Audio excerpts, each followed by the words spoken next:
जी बिस्मिल्लाहिर्रहमानिर्रहीम। Last time जो आपने लेक्चर लिया उसमें आपने ओवरऑल केमिकल काइनेटिक्स का सारा introduction, zero order first order reactions क्या होते हैं, फिर आपको ये भी बताया कि जो ऑर्डर ऑफ रिएक्शन है वो एक्सपेरिमेंटली हम चेक करते हैं और हम उसकी जो स्टिशियोमेट्रिक अमाउंट है, जो उसकी इक्वेशन है, उससे नहीं हमें उसका पता चलता ऑर्डर ऑफ रिएक्शन का।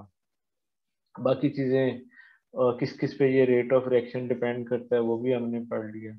आज हम पढ़ेंगे जीरो ऑर्डर रिएक्शन के बारे में कि जीरो ऑर्डर रिएक्शन क्या होता है और इसकी जो इंटीग्रेटेड रेट लॉ है, जो इसकी इक्वेशन है, वो हम कैसे ड्राइव करते हैं, तो उसकी कैलकुलेशन हम देखेंगे। तो ये तो आपको पता है कि रेट ऑफ रिएक्शन जो है वो जो जीरो ऑर्डर रिएक्शन में के जो है वो आपको पता है उसका कांस्टेंट है रेट का, और ए नॉट, ए के ऊपर इस तरह से हम जीरो जो लगाते हैं, ए की कंसंट्रेशन जीरो का ये मतलब है कि ये ए की कंसंट्रेशन पे रेट ऑफ रिएक्शन डिपेंड नहीं करता। जीरो ऑर्डर रिएक्शन का मतलब ये है कि ये किसी भी रिएक्टेंट पे डिपेंड नहीं करता, जीरो का मतलब ये है। ठीक है, तो रेट ऑफ रिएक्शन जो है वो के बराबर होगा, यानी कि ये ए की पावर जीरो है तो ये पूरे का पूरा फैक्टर, किसी की भी पावर जीरो हो तो वो वन हो जाता है, तो इसका मतलब है रेट ऑफ रिएक्शन के बराबर होगा। के क्या है? आपका रेट कांस्टेंट है। ठीक है, ये जीरो ऑर्डर रिएक्शन का बेसिक कंसेप्ट है। यानी कि no concern with the concentration of the reactant, के रिएक्टेंट की कंसंट्रेशन कितनी है, कम है या ज्यादा है, उस पे स्पीड ऑफ रिएक्शन डिपेंड नहीं करती, ये समझ लें आप। ठीक है, तो ये इसका मतलब है, यानी कि जो रेट है, ये जैसे कंसंट्रेशन ऑफ द रिएक्टेंट है, तो रिएक्शन की कंसंट्रेशन तो वक्त के साथ साथ कम हो रही है, लेकिन जो रेट है वो कांस्टेंट रहेगा। ठीक है, वो चेंज नहीं होगा रिएक्शन की कंसंट्रेशन के साथ। इसी तरीके से अगर टाइम गुजरता जाए तो फिर भी उसका जो रेट ऑफ रिएक्शन है वो वही रहेगा, वो चेंज नहीं होगा, ये इसका मतलब। ठीक है, यानी कि rate did not depend on the time, rate did not change with the concentration of the reactant, but it did not mean that concentration of the reactant did not change। reaction की concentration तो change होगी, जैसे ये change हो रही है, start से कम की तरफ जा रही है, लेकिन रेट चेंज नहीं होगा। अच्छा, उसके बाद हम आते हैं इस पे, जो इंटीग्रेटेड रेट लॉ की जो हमारी कैलकुलेशन है कि इंटीग्रेटेड रेट लॉ क्या है। इसमें हम क्या चीज देखते हैं कि how concentration of the reactant change with the passage of time, जैसे वक्त गुजरता जाता है तो उसके साथ उसकी कंसंट्रेशन कैसे चेंज होती है इन जीरो ऑर्डर रिएक्शन। ये इंटीग्रेटेड रेट लॉ हम जीरो ऑर्डर का डिस्कस कर रहे हैं। ठीक है, हम किसी और चीज का नहीं कर रहे, और इसमें हम जो चीजें हम ऑब्जर्व करेंगे वो हम देखेंगे सिर्फ। जैसे ये एक इक्वेशन है, ये जो है वो प्रोडक्ट में कन्वर्ट हो रही है, तो इसका जो रेट ऑफ रिएक्शन है, ये जो हमने इधर लिखा कि ए की कंसंट्रेशन की पावर जीरो की, यानी कि ए की कंसंट्रेशन पे डिपेंड नहीं कर रहा जीरो ऑर्डर रिएक्शन, इस इक्वेशन। इस तरीके से जो हमने लास्ट टाइम पढ़ा था उसमें हम ऐसे लिखते थे minus one over one D over D T into A. ठीक है, ये भी आपको पता है। हम इन, इसका मतलब है रेट ऑफ रिएक्शन ऐसे भी लिख सकते हैं, ऐसे भी लिख सकते हैं। अगर हम इन दोनों को इक्वल कर लें, मतलब ये इसके बराबर लिख दें, तो फिर ये इक्वेशन बन जाएगी minus D over D T A is equal to K into A की कंसंट्रेशन की पावर जीरो। ठीक है, अब ये जो माइनस है D over D T into A, ये तो आपको पता है ये पूरे का पूरा फैक्टर एक के बराबर हो गया, तो ये के ही रह जाएगा। ठीक है, अब अगर हम ए इस तरफ रहने दें और डी टी दूसरी तरफ ले जाएं, क्योंकि हमने इनको इंटीग्रेट करना है, तो डी ए माइनस साइन के साथ इधर ले गए, माइनस के इंटू डी टी। अब इंटीग्रेशन के लिए आपको पता है लिमिट डिफाइन करनी पड़ती है। क्या मतलब इसका कि पहले अगर जब टाइम जीरो था, ठीक है, तो ए की कंसंट्रेशन ए नॉट के बराबर थी, यानी कि हम ए नॉट जो है, अब मतलब मैं आपको इसलिए कहना चाहता ये ए नॉट नहीं मैं कह रहा, ये ए कंसंट्रेशन की पावर जीरो है, ये और चीज है। और ये जो मैं यहाँ पर कह रहा हूँ इसका मतलब वो है, ये इसलिए फिर मैंने कहा था वहां पे वो लिखने में जरा मसला हो रहा था, तो मैं इसलिए फिर हाथ से लिख के आपको बता रहा हूँ। तो लिमिट जब डिफाइन कर देंगे, टी अगर जीरो है, यानी कि हमने जब रिएक्शन स्टार्ट किया तो उस वक्त टाइम जीरो था, जब हमने कैलकुलेशन स्टार्ट की तो ए की जो कंसंट्रेशन थी लेट्स सपोज 100 थी, वक्त गुजरने के साथ साथ वो 20 होगी, तो 20 क्या है? ए, यानी कि एट टाइम टी अब ये टाइम टी कुछ भी हो सकता है, 120 सेकंड हो सकता है, ठीक है, 400 सेकंड हो सकता है, ये और चीज है, ठीक है। ए एट स्पेसिफिक टाइम ए की कंसंट्रेशन को फिर हमने ए कह दिया, यानी कि स्टार्ट में वो ए नॉट थी, वक्त गुजरने के साथ साथ वो चेंज हो गई final concentration at time T, ठीक है, जो ए है। तो आप इक्वेशन में जो टर्म्स हैं उसको जरूर माइंड में रखिएगा कि हमने कौन सी यूज, मैंने आपके लिए लिखा है 120, इसका ताल्लुक कोई नहीं इक्वेशन, सिर्फ आपको बताने के लिए। अब अगर हम इंटीग्रेशन को लगाते हैं तो आपको पता है लोअर से अपर लिमिट, यानी कि स्टार्ट में अब डी ए इसकी इंटीग्रेशन करनी है, ठीक है, ये हमारा वेरिएबल है, तो हम ए नॉट से ए, यानी कि स्टार्ट में ए नॉट थी, बाद में ए होगी। इस तरह जो टाइम था स्टार्ट में था 0 और वक्त गुजरने के साथ साथ हो गया टी, ठीक है। ये आपने मैथ में पढ़ा होगा, इंटीग्रेशन हम इस तरीके से करते हैं। अब हम इंटीग्रेशन का साइन खत्म करके ऐसे भी लिख सकते हैं ए नॉट ए, और जैसे उसमें मॉड लिखते हैं 0 और टी। अब हम इन दोनों को इसमें वैल्यू पुट करेंगे, तो आपको पता है पहले ये ऊपर वाली पुट करते हैं माइनस नीचे वाली, तो ए माइनस ए नॉट, तो इधर भी माइनस के टी माइनस 0, ठीक है। तो इस तरीके से हमने इक्वेशन में पुट, इतना मैथ पढ़ा ना आपने कैलकुलस में, कोई इशू तो नहीं आ रहा है समझने में, ये सिंपल इंटीग्रेशन है, आई थिंक कोई इशू नहीं है इसमें। तो इक्वेशन जी सर। कैसे ड्राइव होती है वो फिर आपको पता चले। अच्छा, ए माइनस ए नॉट, अब माइनस के टी आ गया, ठीक है।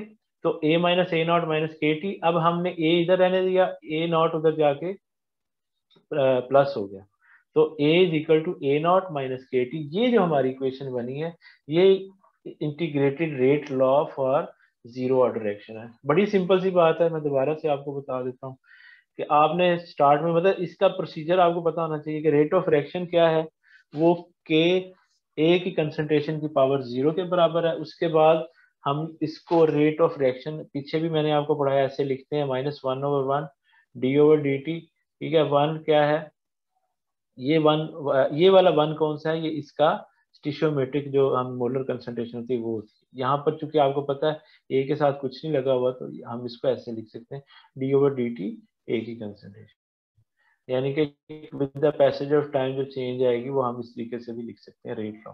उसके बाद मैंने इन दोनों को बराबर कर दिया, उसके बाद मैंने उसको इंटीग्रेशन करने के लिए ए को एक साइड पे कर दिया और टी को दूसरी साइड पे कर दिया।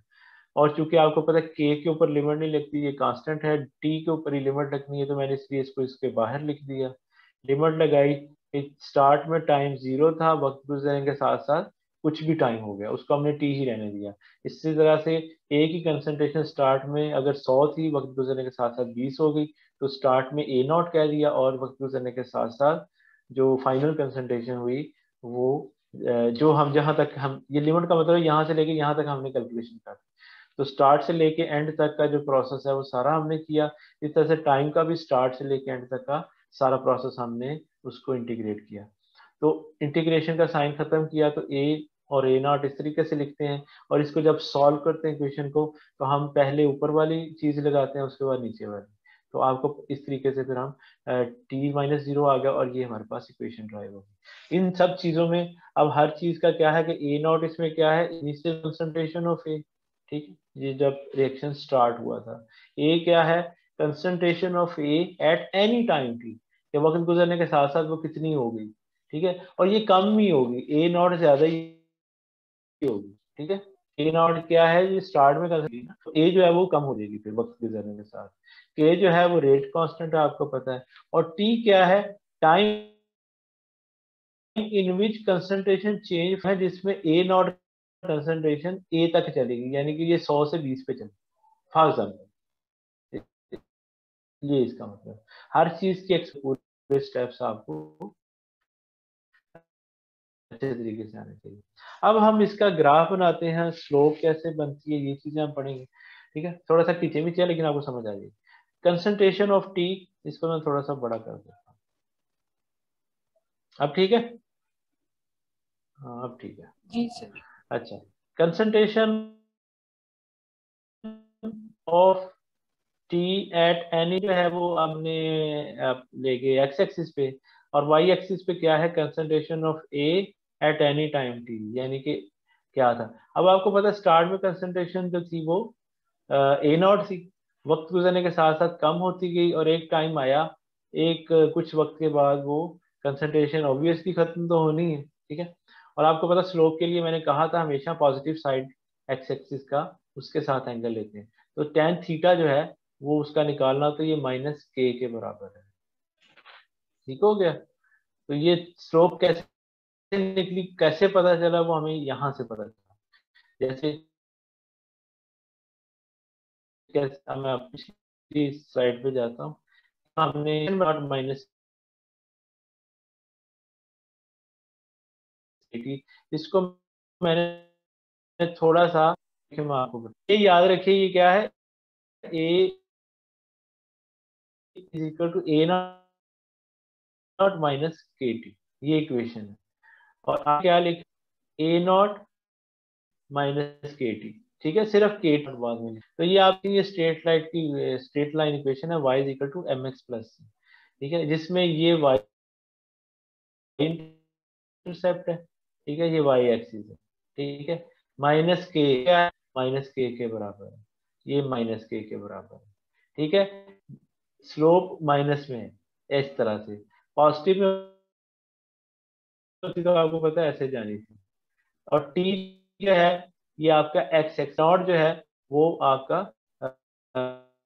Y equal to M X plus C, C होता है ना इंटरसेप्ट। जी सर। तो ये स्ट्रेट लाइन की इक्वेशन है, इसमें सारी चीजें आपकी उसमें डिफाइन होगी। तो A is equal to A not minus K T लिख लें, या A is equal to minus, इनमें सारी चीजें क्या है, ये स्ट्रेट लाइन की इक्वेशन है। यहाँ से फिर हम स्लोप निकाल सकते हैं, ठीक है। और जो है ये आपका इंटरसेप्ट हो गया, और वो ये आपको पता है यहाँ से स्टार्ट होता है, और नेगेटिव साइड माइनस के नेगेटिव स्लोप कहलाएगी, माइनस नेगेटिव स्लोप, ठीक है। ये सारी चीजें आपको इसमें क्लियर हो गई। दूसरी तरफ अब हम इससे, मैंने एक एग्जांपल लिखी है कि अगर वो आपसे ये कह दे कि ये जो एंगल है ये वाला 45 है, तो आप इससे जो है वो के की वैल्यू निकालें। तो कैसे निकालेंगे हम, आपको पता है कि ये स्ट्रेट लाइन की इक्वेशन, आपको ग्राफ से भी इक्वेशन का पता चल जाना चाहिए आपको, ये वहां से फिर आप के भी निकाल सकते हैं। तो आपको पता है टेन 135 बनेगा, 180 में से 45 माइनस करें तो टेन 135 जो माइनस वन के बराबर है। इसका मतलब है minus K is equal to tan theta था, तो minus K is equal to minus one, तो K is equal to one, के की वैल्यू निकाल सकते हैं। इसी का बताया कि आप इस तरीके से उसको निकाल सकते हैं, एक्सक्यूज सिंपल मी सर। है। जी बच्चा।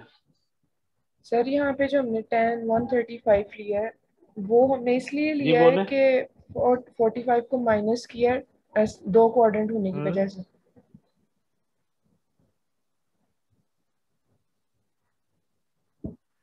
नहीं, मैंने आपको ये पहले भी बताया था, जो लास्ट लेक्चर अगर आप याद हो, में ये जो थीटा है ये positive side of X axis होता है, ये होता है थीटा, ये नहीं होता। और अगर आपको ये दिया हो तो ये आप खुद उसमें से निकाल सकते हैं 180 में से ये माइनस करके, positive side of X axis, ये negative side of X axis बनता है, ठीक है। तो इस तरफ नहीं जाना, लेफ्ट साइड की तरफ, राइट साइड की तरफ से आप उसको कैलकुलेट करेंगे इसके साथ। लास्ट टाइम भी आपको मैंने उसमें एक लाइन लगा के वहां पे स्लोप निकाल के बताई थी, उस वक्त भी मैंने ये बात लास्ट टाइम भी एक्सप्लेन की हुई। तो ये मैं उसी को दोबारा बता रहा हूँ कि अगर आपको ये, अगर ये दिया हो एंगल तो टेन थीटा, थीटा ये होता है, ये थीटा नहीं होता। तो टेन थीटा जब आपने निकालना है तो हमेशा इस तरफ वाला आपने निकालना। इसके वैसे भी आपको फार्मूले का पता है कि टेन थीटा एक तो एंगल से भी हमने निकाला था लास्ट टाइम। दूसरा मैंने आपको तरीका बताया था कि अगर आपको दो दो पॉइंट्स दिए हों, x1 x2 y2 और y1 दिया हो, वहां से भी आप निकाल सकते हैं ऊपर नीचे रख के। इस तरीके से मैंने आपको तीसरा तरीका बताया था जो है अपना परपेंडिकुलर ओवर बेस, ठीक है, उससे भी आप निकाल सकते हैं। तो सारी चीजें आपको कंसेप्ट क्लियर होना चाहिए कि कैसे है ये। बेसिकली थोड़ा सा इसमें मैथ इन्वॉल्व होता है फिजिकल केमिस्ट्री में, ठीक है। और दूसरा ये आपको स्ट्रेट लाइन की इक्वेशन का आपको पता है, अगर अच्छा अगर यहाँ पर स्केयर होता तो ये स्ट्रेट लाइन की इक्वेशन नहीं होनी थी ना, ठीक है, वो फिर स्लोप की फॉर्म में चली जाती है, ठीक है। ये भी आपको शायद पता हो, इतना मैथ पढ़ा ये वाला याद है कि नहीं। एफएससी में तो मैथ में ये चीजें बताते हैं, अभी आपने दोबारा भी शायद पढ़ी हो। तो इस तरीके से स्केयर आ जाता है, इस तरह से क्यूब आ जाता है, तो डिफरेंट इक्वेशंस होती जाती हैं। फिर इस तरह से सर्कल की इक्वेशंस हैं, फिर इस तरह से आपकी हाइपरबोला, पैराबोला, ये इस तरीके से चेंज होती रहती हैं चीजें। लेकिन स्ट्रेट लाइन में ये जो है ना, ये पावर जो है ना, ये टी की पावर जो है ना, ये नहीं होती, ठीक है। वाई मतलब एक्स एक्सिस वाली चीज जो है ये हमेशा सिंगल पावर में होगी, ठीक है, जो स्ट्रेट लाइन की इक्वेशन। ठीक हो गया। तो ये के की वैल्यू आप इस तरीके से भी निकाल सकते हैं। लास्ट टाइम भी जो मैंने आप हाथ से लिखी हुई चीजें थी उसमें भी आपको बताया। हाफ लाइफ ऑफ रिएक्शन का मतलब वही है कि कितने टाइम में रिएक्शन 50% कंप्लीट हो गया। यानी कि 50% रिएक्शन कंप्लीट होने का मतलब है कि अगर ए की कंसंट्रेशन 100 है तो वो 50 हो जाए, ठीक है। अगर ए की कंसंट्रेशन 10 है तो 5 रह जाए। ए की कंसंट्रेशन अगर रिएक्टेंट की 20 है तो 10 रह जाए। इस तरीके से मतलब हाफ रह जाए, हाफ रिएक्शन कंप्लीट हो जाए, इसका ये मतलब है। तो कितने टाइम में ये हाफ रह जाएगा, अगर हम उसको कैलकुलेट करना चाहें तो हम कर सकते हैं। यानी कि टाइम इसमें हाफ को कैलकुलेट करना हो तो वो हमेशा इसी में ही आप लगा देंगे इक्वेशन में, तो वो ये इक्वेशन निकलेगी। टी हाफ जो है वो ए नॉट ओवर 2 के बराबर आएगी। कैसे आएगी कि अगर इसी जगह पे आप A is equal to A not, यही आपने जो जीरो ऑर्डर रिएक्शन की इंटीग्रेटेड रेट लॉ की इक्वेशन निकाली थी ये वाली, इसको मैं दोबारा लिख दूं तो ए की कंसंट्रेशन क्या है, ये फाइनल कंसंट्रेशन, यानी कि फाइनल कंसंट्रेशन अगर हाफ हो जाए इनिशियल की, ठीक है, इनिशियल अगर 100 थी तो ये 50 रह जाए, ठीक है। तो ये 100 लिखा है मैंने और ये समझो 50, ठीक है, उसकी हाफ, ठीक है। A not of by divided by 2 is equal to A not, ये वैसे ही लिख दिया, minus K T half, T की जगह मैंने टी हाफ लिख दिया कि हाफ टाइम। तो के इज इक्वल टू, इसे इधर ही रहने दिया, ठीक है। तो ए नॉट जो है वो दूसरी साइड पे चला गया, तो ए नॉट ओवर 2 हो गया, यानी कि एक में से आधा निकाल दिया तो आधा ही रह गया ना। तो अगर आप इसको अगर ये स्टेप आप ये चूंकि सिंपल है इसलिए मैंने लिख दिया, अदरवाइज जो तरीका है लिखने का वो आपको पता ही है कि A not minus A not over 2, फिर यहाँ पे लाइन लगाते हैं, फिर 2 लिखते हैं, फिर ये उसका जो सारा वो लेते हैं एलसीएम वगैरह लेके, ठीक है। लेकिन चूंकि ये सिंपल था कि ये 1 रुपया है और ये 50 पैसे हैं, तो 1 रुपये में से या 100 रुपये में से 50 रुपये माइनस किया तो 50 रहेगा, ठीक है। तो इस तरीके से के टी हाफ, तो टी हाफ किसके बराबर हो गया, के इसके नीचे चला गया, ए नॉट ओवर 2 के बराबर। तो ये है कि हाफ फ्रैक्शन की अगर हमने टाइम निकालना हो तो हम वो निकाल सकते हैं, वो होता है इनिशियल कंसंट्रेशन डिवाइडेड बाय 2 के कांस्टेंट, और इस तरह से हम उसको निकाल सकते हैं। सिंपल सा है ये भी, कैलकुलेशन इतनी मुश्किल नहीं है। ये चूंकि मैंने बताया ना सिंपल स्टेप थे इसलिए मैंने लिख दिया कि 100 में से 50 माइनस किया तो 50 ही रहेगा। तो इस तरीके से अगर मैं फुल की बात करूं,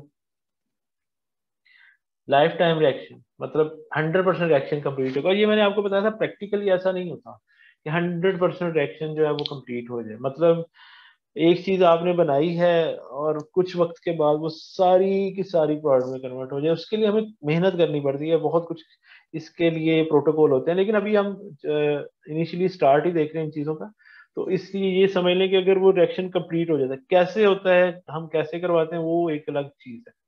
लेकिन रिएक्शन कंप्लीट हो गया 100%, उसका अगर हमने टाइम कैलकुलेट करना हो तो वो कैसे करेंगे, अगेन उसी तरीके से, उसी इक्वेशन में is equal to A not minus K T में, यानी कि रिएक्शन कंप्लीट का मतलब है कि जो कंसंट्रेशन सारे का सारा रिएक्टेंट कंज्यूम हो गया, यानी कि वो 100 किलो था तो 0 किलो रह गया, तो ये हमने 0 लिख दिया उसी इक्वेशन में।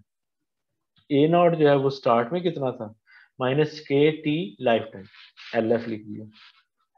तो टी लाइफ टाइम कितना हो गया, ठीक है, ये आपको पता है, ये इधर चला गया, A nought is equal to K T के बराबर, तो T is equal to A not over K बराबर आ गया, ठीक है। ये माइनस इधर जाकर प्लस हो गया और टी हमने इधर ही रहने दिया, तो ए नॉट और के जो है वो इधर मल्टीप्लाई हो रहा था, इधर डिवाइड हो गया, तो T life time is equal to A not over K. तो अब आपने देखा कि हाफ जो था वो ए नॉट ओवर 2 के था और फुल जो है वो ए नॉट ओवर के है। ये सिर्फ और सिर्फ जीरो ऑर्डर में होता है कि इक्वल इंटरवल जो है वो इक्वल टाइम मतलब आ रहा है उसमें, अदरवाइज हर दफा नहीं होता। क्या मतलब इसका, ये मैंने लाइन लगा के आपको बताता हूँ कि स्टार्ट में ए नॉट था, ठीक है, तो जब तक 0 हो गया तो कितना टाइम लगा उसको, ए नॉट ओवर के। स्टार्ट में ए नॉट था, 50 तक आया तो कितना लगा, ए नॉट ओवर 2 के, ये मैंने नीचे लिखा है, ठीक है।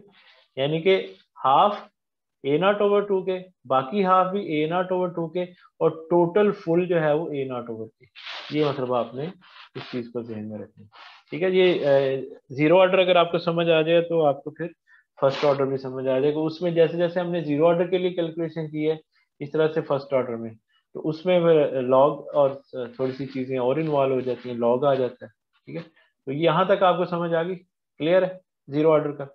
इंटीग्रेटेड रेट लॉ, उसकी हाफ लाइफ होगी, फुल लाइफ टाइम हो गया, सारी